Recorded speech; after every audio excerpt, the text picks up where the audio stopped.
Bismillahirrahmanirrahim. Assalamualaikum warahmatullahi wabarakatuh. Halo teman-teman, bagaimana kabarnya hari ini? Tentu baik dan sehat kan ya, semoga. Izin untuk memperkenalkan diri, nama saya Rizky Putra Solihin dengan nomor NIM 22060284. Saya sebagai mahasiswa dari kampus IKIP Siliwangi. Saya dari jurusan PGSD atau Pendidikan Guru Sekolah Dasar. Nah teman-teman, perkenalkan, saya dan teman-teman saya dari kelompok 2 akan menjelaskan mengenai proposal dari produk usaha yang akan kami buat. Nah, saya di sini akan menjelaskan mengenai jenis usaha dari kelompok kami. Jenis usaha dari kelompok kami yaitu berupa jasa, yaitu pengajaran bimbingan belajar atau bimbel. Nah, saya sekarang akan menjelaskan mengenai profil badan usaha dari kelompok kami. Jenis usaha berupa jasa, yaitu pengajaran bimbingan belajar atau bimbel. Jasa bimbel atau bimbingan belajar ini merupakan lembaga edukasi non-formal yang menawarkan bantuan pembelajaran tambahan bagi peserta didik. Nah, teman-teman, nama usaha jasa bimbel lembaga edukasi kami yaitu Bimbel Study Group. Untuk lokasinya itu fleksibel, karena lembaga bimbel edukasi kami ini mengajarkan pembelajaran secara offline dan juga online, private dan juga kelompok. Untuk pembelajaran secara offline, itu pengajar bimbel kami yang door to door, atau tim kami yang ke rumah ataupun wilayah setiap siswanya. Dan untuk pembelajaran bimbel secara online, kami menggunakan setiap platform online seperti Zoom Meeting dan yang lainnya. Nah teman-teman, bimbingan belajar studi grup edukasi kami menawarkan program belajar yang efektif dan juga menyenangkan untuk meningkatkan kemampuan akademis siswa dengan tujuan untuk meningkatkan pemahaman konsep, mengembangkan kemampuan analisis dan berpikir kritisnya, sehingga dapat meningkatkan hasil akademis dan membangun kepercayaan diri siswa. Dengan menggunakan metode pengajaran yang interaktif dan materi yang struktur, program bimbingan belajar edukasi ini siap membantu siswa mencapai prestasi akademis yang optimal. Di era globalisasi ini, manusia dituntut untuk memiliki sumber daya yang berkualitas agar bisa bersaing dengan manusia lainnya, sehingga dapat bertahan hidup dan meningkatkan kualitas kehidupan mereka menjadi lebih baik. Dalam hal ini, kebutuhan hidup manusia meliputi sandang, pakaian, pangan, dan kebutuhan pendidikan yang lebih meningkat pula, terutama di negara berkembang ini yaitu negara Indonesia. Pemenuhan kebutuhan pendidikan sangat dibutuhkan untuk meningkatkan kualitas sumber daya manusia. Pendidikan sangat berperan penting untuk meningkatkan potensi-potensi peserta didik serta membentuk perilaku baik di masyarakat. Maka dari itu, kami membuka jasa bimbel untuk jenjang sekolah dasar dari kelas 1 sampai kelas 6 SD. Mengapa kami mengambil jasa bimbel hanya untuk tingkat SD saja? Karena di tengah tingginya tuntutan akademik dan variasi kemampuan belajar siswa sekolah dasar, banyak orang tua yang merasa perlu mencari bantuan ekstra agar anak-anak mereka mendapat pencapaian potensi maksimal mereka. Bimbel kita kali ini juga berbentuk bimbel private dan bimbel kelompok, di mana bimbel private ini menawarkan pendekatan yang lebih personal dan insentif, sementara bimbel kelompok ini memberikan lingkungan belajar yang lebih kolaboratif. Selain itu, dengan perkembangan teknologi yang pesat, bimbingan belajar kini dapat lebih efektif dan memanfaatkan berbagai platform digital. Teknologi memungkinkan akses ke materi pembelajaran yang lebih interaktif dan dinamis, sehingga dapat meningkatkan minat dan motivasi siswa dalam belajar. Aplikasi edukasi, video pembelajaran, dan platform digital menjadi alat yang sangat berguna dalam mendukung proses pembelajaran di bimbel kita kali ini. Penggunaan teknologi dalam bimbel juga memberikan fleksibilitas waktu dan tempat belajar. Siswa dapat belajar kapan saja dan di mana saja sesuai dengan kebutuhan mereka, tanpa terikat oleh jadwal dan lokasi. Hal ini sangat membantu terutama bagi siswa yang padat akan jadwalnya dan atau tinggal di daerah yang jauh dari pusat bimbingan belajar. Dengan demikian, bimbel yang memanfaatkan teknologi tidak hanya meningkatkan kualitas pembelajaran saja, tetapi juga memberikan kenyamanan dan aksesibilitas yang lebih baik bagi siswa dan orang tua. Yang selanjutnya ada struktur organisasi dari bimbel. Yang pertama yaitu BIMPUR. Siapapun yang memegang posisi ini akan bertanggung jawab atas segala sesuatu yang berhubungan dengan bimbel. Orang yang menduduki posisi ini bertanggung jawab penuh atas koordinasi, melakukan kontrol, hingga mengawasi kinerja karyawan bimbel. Tugas lainnya adalah membuat dan menetapkan kebijakan di bimbel agar berjalan dengan maksimal. Di setiap akhir bulan atau dalam jangka waktu tertentu akan diadakannya evaluasi kinerja demi kelancaran usaha dan meminimalisir terjadinya hal-hal yang tidak diinginkan. Adapun yang kedua yaitu adanya bagian akademik. Bagian akademik memiliki tugas dan tanggung jawab dalam proses pembelajaran agar setiap peserta didik mendapatkan pengalaman belajar dan kualitas belajar yang baik. Bagian akademik bertugas untuk membuat media pembelajaran yang nantinya akan digunakan, membuat program pembelajaran, melaksanakan pelatihan untuk tutor, melakukan kontrol hingga analisis keefektifan proses pembelajaran dengan melakukan report pembelajaran. Yang ketiga yaitu adanya bagian administrasi. Bagian ini akan bertugas dalam menyediakan formulir pendaftaran baik untuk tutor maupun siswa, melakukan pengawasan terhadap absensi tutor dan siswa, serta mengatur jadwal bimbel dengan tutor dengan mengabari kedua belah pihak. Yang keempat adanya bagian keuangan. Bagian keuangan ini bertanggung jawab secara penuh atas pengelolaan keuangan masuk dan keluar agar dapat digunakan dengan efisien. Yang kelima adanya bagian pemasaran. Bagian pemasaran merupakan bagian penting dalam kelancaran proses pembuatan bimbel. Bagian marketing akan bertanggung jawab dalam merekrut siswa dan tutor untuk mencapai target yang diharapkan. Bagian pemasaran juga dapat melakukan promosi ke sekolah-sekolah, penyebaran brosur, dan pengelolaan sosial media untuk memperluas jaringan promosi. Yang keenam dan yang terakhir yaitu adanya tutor. Tutor atau pengajar akan bekerja sama dengan bagian akademik untuk keberhasilan dan peningkatan proses pembelajaran. Selain mengajar, tutor juga melakukan evaluasi terhadap sistem pembelajaran yang dilakukan, apakah efektif atau tidak, dengan mengirimkan report hasil pembelajaran ke bagian akademik. Selanjutnya ada aspek pemasaran. Yang pertama yaitu bagian target konsumen. Yang pertama targetnya yaitu siswa sekolah dasar kelas 1 sampai kelas 6. Yang kedua orang tua yang mencari dukungan pendidikan tambahan bagi anak-anak mereka. Yang ketiga yaitu anak-anak yang menghadapi kesulitan belajar dalam mata pelajaran tertentu.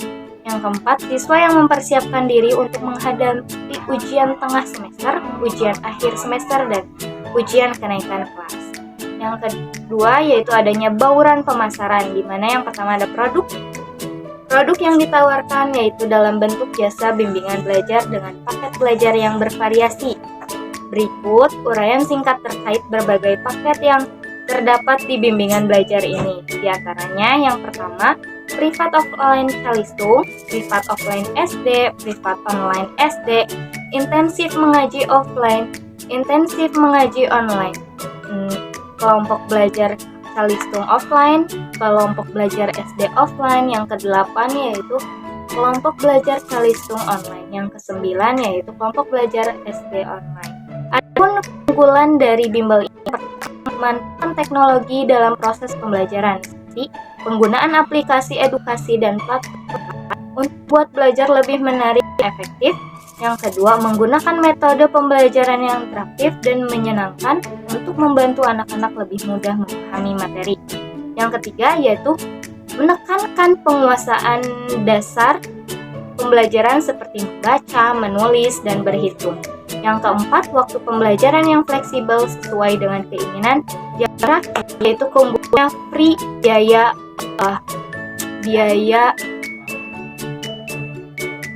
dan yang terakhir yaitu free biaya transport untuk tutor. Adapun fungsi dari pembuatan bimbel ini yang pertama yaitu yang kedua menunjukkan minat belajar, dan yang ketiga yaitu mengembangkan minat dan kemampuan. Adapun misi dari pembuatan bimbel ini yang pertama yaitu menyediakan bahan ajar yang berkualitas dan metode pengajaran yang efektif. Yang kedua, menyediakan lingkungan belajar yang positif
Baik, di sini saya akan menjelaskan mengenai price atau harga yang dikeluarkan di lembaga bimbel kami. Nah, lembaga ini juga harus mampu memberikan profit untuk menutup biaya operasional penyelenggaraan dan uang transport bagi staf pengajar. Untuk itu, dalam mengelola lembaga ini kami menerapkan jumlah uang yang dibayarkan tidak sama rata antara peserta didik satu dengan peserta didik lainnya. Perbedaan ini dikategorikan ke dalam siswa yang memilih belajar secara private atau kelompok dan belajar secara online ataupun offline. Nah, ini merupakan biaya yang diterapkan untuk para siswa yang dibimbing di bimbel lembaga kami. Yang pertama, private offline Calistung 65.000, private offline SD sebesar 65.000 juga, private online SD sebesar 45.000, intensif mengaji offline sebesar 65.000, intensif mengaji online sebesar 45.000, kelompok belajar Calistung offline sebesar 40.000, kelompok belajar Calistung online sebesar 25.000, kelompok belajar SD offline sebesar 40.000, kelompok belajar SD online sebesar 25.000. Baik, selanjutnya yaitu mengenai promosi. Promosi yang kami gunakan yaitu dengan menggunakan platform media sosial seperti Instagram, Facebook, WhatsApp, dan juga Twitter.